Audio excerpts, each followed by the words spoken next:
একটা ডিম আর 1 কাপ আটা দিয়ে বা ময়দা দিয়ে এই রেসিপিটা আপনাদের সাথে আজকে শেয়ার করব। বিকেলের নাস্তায় বলেন আর টিফিনের নাস্তায় বলেন, যেটাই বলেন না কেন, মুড়মুড়ে সুস্বাদু এই নাস্তাটা। একবার খেলে বারবার খেতে মন চাইবে। স্কিপ না করে পুরো ভিডিওটা দেখতে থাকুন। আসসালামু আলাইকুম, কেমন আছেন সবাই? আশা করি ভালোই আছেন। বরাবর নতুন দিনে নতুন ভিডিও নিয়ে চলে আসলাম। নিয়ে নিলাম 2টা ডিম ভেঙে, এখানে 2টা ডিম নিয়ে নিয়েছি দেখেন। আর এখানে নিয়ে নিলাম পেঁয়াজ কুচি এবং মরিচ কুচি। এখানে চারটা পেঁয়াজ নিয়ে নিয়েছি আর 4-5টা মরিচ কুচি করে নিয়ে নিয়েছি। এখন সবগুলো উপকরণ একসঙ্গে মিশিয়ে নিয়ে নিব।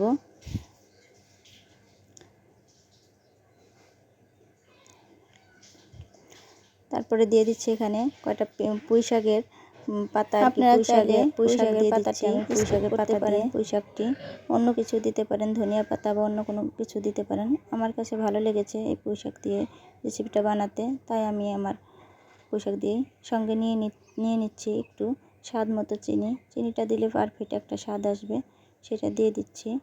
আপনারা চাইলে এটা স্কিপ করতে পারেন। এখন সবগুলো উপকরণ একসঙ্গে মিক্সড করে নিচ্ছি মিক্সচারের সাহায্যে। এখন এগুলো আস্তে আস্তে সবগুলো মিক্সড করে নেব ভালোভাবে। যখন মিক্সড হয়ে যাবে তখন আর কি জিনিসটা বোঝা যাবে যে হ্যাঁ হয়ে গেছে মিক্সড করা। তা আমি এটা রেখে দিচ্ছি, এটা দিয়ে মিক্সড করা যাচ্ছে না, তা আমি হাত দিয়ে মিক্সড করে নিচ্ছি। দেখেন, হাত দিয়ে অনেক সুন্দর করে মিক্সড করে নিচ্ছি। অনেক সময় ধরে এটা আর কি হাতে কষলিয়ে নিচ্ছি যেন অনেক দেখতে ভালো হয় বা জিনিসটা একসঙ্গে অনেক সুন্দর করে মিশে যায়। আমি এখানে হলুদের গুঁড়াও দিইনি এবং মরিচের গুঁড়াও দিইনি, কারণ এখানে মরিচ কুচি দিয়ে দিয়েছি, তাই ওগুলো আমি আর এর সাথে অ্যাড করলাম না। চলে গেলাম, নিয়ে নিচ্ছি একটা প্লেটের মধ্যে নিয়ে নিচ্ছি। আমি এখানে আটা ব্যবহার করেছি, আপনারা চাইলে এখানে ময়দা বা অন্য কিছু ব্যবহার করতে পারেন, চালের গুঁড়া ব্যবহার করতে পারেন। আমার হাতের কাছে আটাগুলো ছিল, তাই আমি আটাটাই নিয়ে নিয়েছি। এখানে 1 কাপ পরিমাণ আটা নিয়ে নিয়েছি। এগুলো এখন ভালো করে ছড়িয়ে নিচ্ছি। এখন ভালো করে ছড়িয়ে আমি এগুলো মিক্সড করে নিব।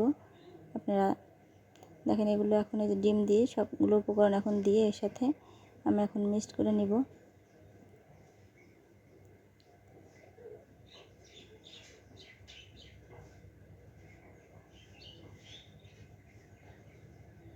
সবগুলোই দেয়া হয়ে গেছে, দিয়ে দিয়েছি। দেখেন, হাতে তুলে নিলাম যেটুকু ছিল সেগুলো দিয়ে। এখন হাত দিয়ে আমি এগুলো কষলিয়ে মিক্সড করে নিব হাতের সাহায্যে। হাতের সাথে লেগে যাচ্ছে গ্রোটি, এর জন্য আমি এখন একটু সাদা তেল নিয়ে নিলাম বা রান্নার তেল, আপনারা যে যাই কেউ। এখানে আপনাদের কাছে যদি ঘি থাকে ঘিটাও নিতে পারেন। আমার হাতের কাছে ঘি ছিল না, তাই আমি সাদা তেল বা রান্নার তেলটাই নিয়ে নিলাম যেন হাতের সাথে গ্রোটা না লেগে যায়। এখন এই ডোটা আমি হাতের সাহায্যে অনেক সময় ধরে বানিয়ে নিব, কষলিয়ে অনেক সময় ধরেই নিব যেন জিনিসটা অনেক সফট এবং তুলতুলে হয়। দেখেন, মাশাআল্লাহ অনেক সুন্দর হয়েছে, ডোটা অনেক সুন্দর হয়েছে। মিক্সড করেছি যে, তাই মাশাআল্লাহ অনেক ভালোই লাগছে। আমার হাতের সাথে অনেকই হয়েছে। এখন আমি নিয়ে নিলাম একটা রুটিওয়ালা ফিরে বা আপনাদের কাছে যেটাই থাকুক আপনারা নিয়ে নিতে পারেন। আমার হাতের কাছে আমি এখানে যেটা রুটি বানাই সেই রুটি বানানো ফিরিতে নিয়ে নিয়েছি। এতে দিয়ে দিলাম একটু তেল যেন লেগে না যায়। তেলটা দিলে আর কি এর সঙ্গে লেগে যাবে না, এর জন্য দিয়ে দিয়েছি, মানে আমার এটা উঠাতে সুবিধা হবে। এখন হাতের সাহায্যে আমি হাতে একটু আটা লাগিয়ে নিচ্ছি যেন জিনিসটা মানে ডোটা এর সঙ্গে খুব ভালো মতো বসে যায়। দেখেন, মাশাআল্লাহ অনেক সুন্দর বসে গেছে আর দেখতেও কত সুন্দর হয়েছে। আমি আর কি কেটে নিয়েছি চামচের সাহায্যে, চাকুর সাহায্যে আমি কেটে নিয়েছি। এটা আপনাদের সাথে শেয়ার করা হলো না। যাই হোক, দেখেন এইভাবে কেটে নিব। কেটে দেখেন মাশাআল্লাহ কত সুন্দর দেখা যাচ্ছে। যদি আমার ভিডিওটি আপনাদের কাছে একটু ভালো লেগে থাকে আমি ভেজে নিচ্ছি, তাহলে আমাকে আপনারা দেখেন একটু তেলটা বেশি দিতে জানাবেন, তেলটা বেশি দিলে। আর যারা নতুন আছেন আমার ভিডিও আজ নতুন দেখছেন, দয়া করে তারা আপনারা অনেক একটা সাবস্ক্রাইব করে দিবেন হবে জিনিসটা। আর যারা অলরেডি সাবস্ক্রাইব করে রেখেছেন তাদেরকে অসংখ্য ধন্যবাদ। নোটিফিকেশন অন করে রাখবেন যাতে করে আমি ভেজে নিচ্ছি ভিডিও আপলোড করার সাথে সাথে আপনাদের কাছে পৌঁছে যায়। কি সুন্দর হয়েছে দেখতে, খেতেও অনেক স্বাদ হয়েছিল।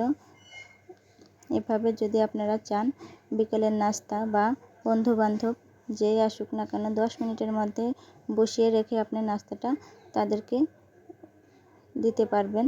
কেউ খেয়ে আপনাকে প্রশংসাই করবে, একবার খেলে বারবার খেতে চাবে। এভাবে নাস্তার রেসিপিটা অনেক ভালো। আবার যদি চান আপনার বাচ্চার টিফিনেও আপনি বানিয়ে দিতে পারেন।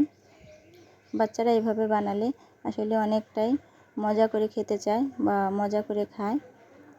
তা আমি 10 মিনিটের মধ্যেই বানিয়ে নিয়েছি ঘরে থাকা উপকরণ দিয়ে। আপনিও চাইলে এইভাবে বানিয়ে নিতে পারেন আপনার পরিবারের জন্য। দেখেন একে একে সবগুলো আমার ভেজে নিচ্ছি আপনাদের সাথে। আমার ভিডিওটি যদি ভালো লেগে থাকে বেশি বেশি শেয়ার এবং কমেন্ট করে যাবেন। আপনাদের মূল্যবান মতামত আমার কমেন্ট বক্সে জানিয়ে যাবেন। একে একে সবগুলো ভাজা শেষ। আমি এখন একটা নিয়ে নিচ্ছি টিস্যু, একটা ইসের উপরে একটা প্লেটের উপরে একটা টিস্যু নিয়ে নিলাম। এর সাথে যে তেলটা আছে যেন তেলটা ইসে না হয়। দেখেন এখন আপনাদের সাথে মূল ভিডিওর প্রসেস নিয়ে আসলাম। এখন আপনাদের সাথে রেসিপিটা শেয়ার করতেছি, পরিবেশন করতেছি। দেখেন প্লেট সাজানোটা কেমন হয়েছে সবাই কমেন্ট বক্সে জানিয়ে যাবেন। আর এভাবে যারা যারা খাবেন বা বাড়িতে আপনার বাসায় বানাবেন অবশ্যই কমেন্ট বক্সে জানাবেন। মাশাআল্লাহ অনেক সুন্দর হয়েছিল, এমন মুড়মুড়ে হয়ে থাকে ভিডিওটি, তাহলে একবার দয়া করে বারবার খেতে মন চায়। ভিডিওটি স্কিপ না করে যাকে দিবেন সে দেখবেন, কোনোদিনও আপনার এই রেসিপিটা ভুলবে না। সে আপনার শুধু প্রশংসাই করতে থাকবে আর বলবে যে আমাকে আবার